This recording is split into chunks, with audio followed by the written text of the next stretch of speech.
आतापर्यंत या सिंहगडाच्या पूर्वीचं नाव कोंडाणा, बरोबर आहे.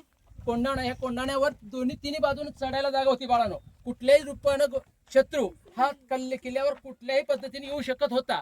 पण डोणजे गावाच्या जवळ असणारा हा जो कडा आहे, हा कडा इतका तीव्र आहे की सहजासहजी माणसाला चढणं शक्य नाही.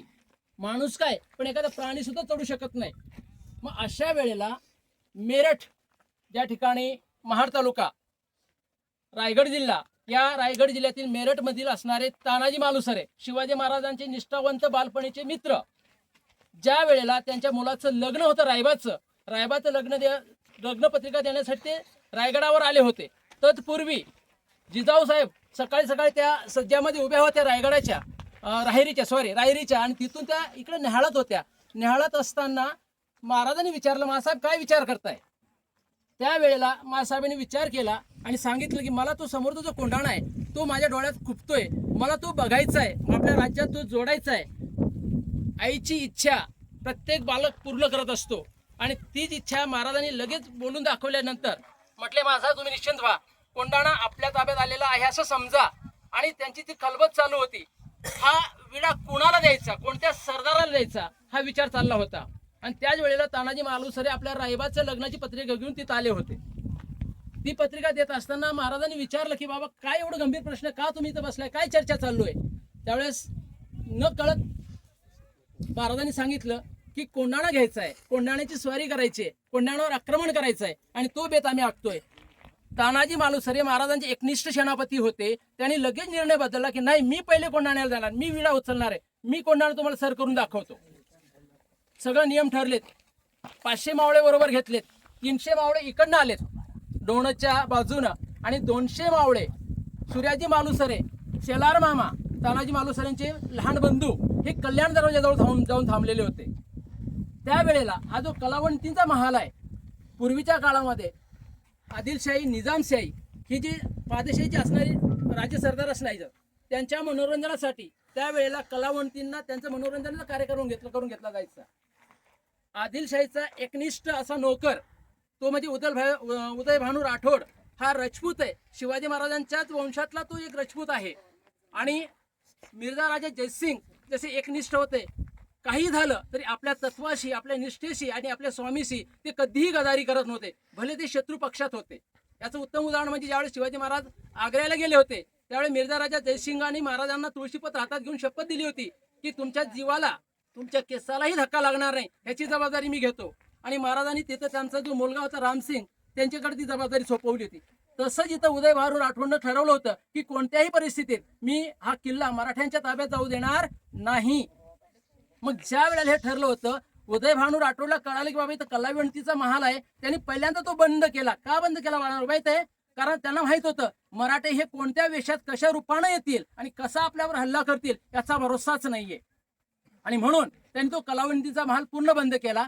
आणि तो बंद केल्यानंतर ही बातमी कळाली, बहिर्जी नाईकाच्या शत्रू जो गुप्तहेर होता महाराजांचा, बहिर्जी नाईक, त्यांच्या एकाच म्हणजे माणसानं, एका गुप्तहेरानं अशी माहिती काढली होती की ह्या किल्ल्याकडनं, या कड्याकडनं आपण चढू शकतो, वरती जाऊ शकतो.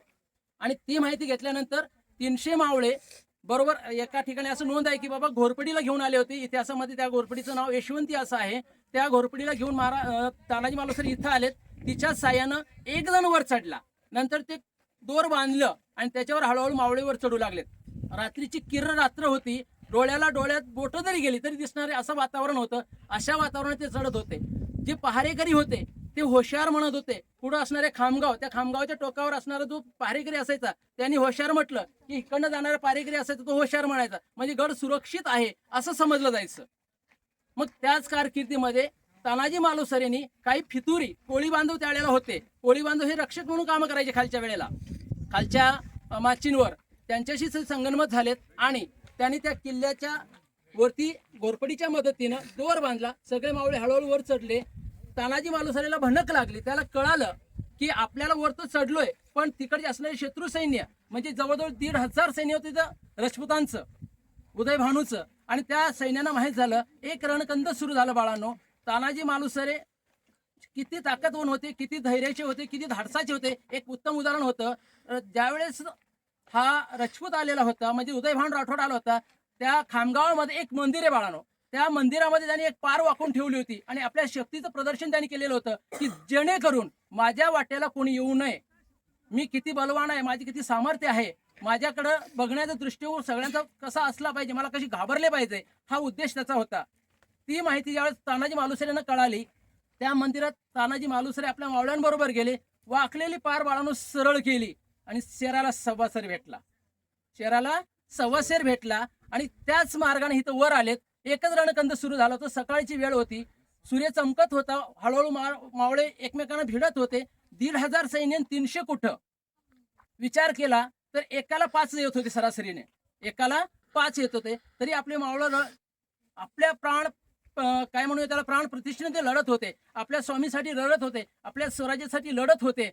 तिकडं सूर्याची वाट बघतायत की अजून का म्हणजे कल्याण दरवाजा उघडला जात नाहीये, काय कारण असेल. निश्चितच दरवाजा म्हणजे वरती किल्ल्यावर काहीतरी अनर्थ घडला असेल, कारण जे सैन्य होतं ते इथंच अडवले गेले होते. शेलार मामा तिथं वाट बघतायत की कधी दरवाजा उघडेल, पण दरवाजा उघडला जात नव्हता. शेवटी तानाजी मालुसऱ्यांचा इथं असलेला जो वार आहे, तो वार चुकत त्यांचा एक वार जो राजपुतांचा आहे म्हणजे उदय भानूचा आहे, तो महाराजांच्या ढालीवर लागला. तो इतका कणखर होता की ती ढाल एका वारामध्ये तुटली. आता ढाल तुटलीये तर आता लढायचं कसं, असा प्रसंग महाराजांसमोर मोठा पडला. तरी त्यांनी आपला कमरेचा असणारा शेला गुंडाळला आणि ते आपल्या शर्तीने झुंज देत होते. जेवढं त्यांना शक्य होतं ते लढत होते. तेवढ्यात उशीर खूप झालाय, कारण वेळ ठरली होती की जसं सूर्य वरती येईल तसं तुम्हाला दरवाजा उघडून वर यायचंय. जर समजा दरवाजा कोणी उघडला नाही आपल्यातल्याने, तुम्ही दरवाजा फोडायचा आहे आणि यायचंय. तेच काम सूर्याजी मालुसरेंनी केलं. दरवाजा मोठ्या मुश्किलीने फोडला. तिथं असणाऱ्या उदय भानूच्या सैन्यानं त्यांनी गारद करत पुढे येत होते. तोपर्यंत मात्र हे दोघे तुंबळ युद्धामध्ये घनघोर युद्ध सुरू झालेलं होतं. त्या युद्धामध्ये महाराजांना म्हणजे तानाजी मालुसरेंना एक जोराचा वार लागला आणि हात त्यांचा तुटला. एक हात तुटला, इथं हात तुटलेला, इथून तिथपर्यंत लढत गेलेत ते. आपण ज्या कल्याण दरवाजाकडे जाणार आहे, कारण एका ठिकाणी उभं राहून कधी लढलं जात नव्हतं, ही माणसं पळत लढायची. मग तिथं गेल्यानंतर त्यांच्यावर जो वार झाला, एका वारेमध्ये मोठा आघात झाला की अंगावर बोट ठेवायला सुद्धा जागा नाही, इंचभर जागा नाही, एवढं रक्तबंबाळ तानाजी मालुसरे आणि इतर सैन्य झालेले होते. हळूहळू त्यांच्या लक्षात आलं की उदय भानू हा पळतोय. आपल्या शर्तीनं प्रयत्न करून त्यांनी त्यांना अडवलं आणि त्याच्यावर जोरदार वार केला. दोघही अतिशय घायाळ झालेत, रक्तबंबाळ झालेत. उदय भानू तिथं पडला, तानाजी मालुसरे बाजूला पडलेलं बघितलं.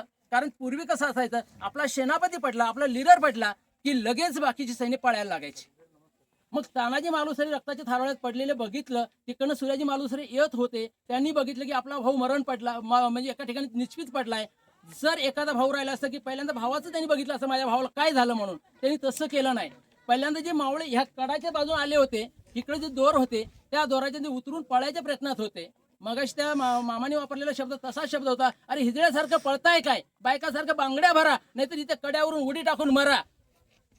असं आपल्या मराठ्यांचं रक्त नाही. हर हर महादेव घोषणा दिली आणि परत सगळे मावळे परत फिरले आणि शत्रू सैन्यावर तुटून पडले. बाळांनो, तुटून पडल्यानंतर काही क्षणातच होते ते सगळे गारद झाले. पण तानाजी मालुसरे तोपर्यंत गेलेले होते. तिकडं 80 वर्षाचे शेलार मामा कल्याण दरवाजा लढवत होते. तिकडनं एकही राजपुताच्या सैन्याला इकडे येऊ देत नव्हते. म्हणजे बघता 1,500 सैन्य यांनी गारद केलेलं होतं. निम्मे अर्धे पळून गेले होते आणि गड ताब्यात आलेला होता. गड ताब्यात आला म्हणून निशाणी ठरवली होती की जी गवताची गंजी आहे ती गंजी पेटवायची आणि ती हळूहळू गंजी पेटवली. छोटासा दिसणारा हळूहळू दिसणारा जो तारा आहे म्हणजे अग्नीचा तो ज्वाळा मोठा दिसायला लागला. तिकडं आनंद झाला जिजाऊंना, महाराज शिवाजी महाराजांना. जिजाऊंनी सांगितले की बहुतेक गड आपला ताब्यात आलेला आहे. घोड्याला टाच दिली, महाराज इकडे आलेत. बघितलं सगळीकडे सामसूम झालेलं होतं. भयान शांतता पसरलेली होती की कुठल्याही प्रकारचं आनंद कुणाच्याही चेहऱ्यावर दिसत नव्हता. मग ज्या वेळेला महाराज येऊन त्यांना जवळ आले, लक्षात आलं, त्यांनी तानाजीच्या त्या बॉडीला, त्या शरीराला, त्या देहाला आपल्या मांडीवर घेतलं. त्यांना शेवटचे अश्रू अनावर झालेत आणि त्यांनी एक उद्गार काढला जे इतिहासाच्या सुवर्ण अक्षरात लिहिला गेला आहे, गड आला पण सिंह गेला. आणि तेव्हापासून ह्या किल्ल्याला सिंहगड असं नाव देण्यात आलं. ठीक आहे, अशी ही ऐतिहासिक भूमी महाराजांच्या पवित्र पावन स्पर्शानं पवित्र झालेली ही भूमी. बोला शिवाजी महाराज की जय. जय भवानी. जय शिवाजी. चला.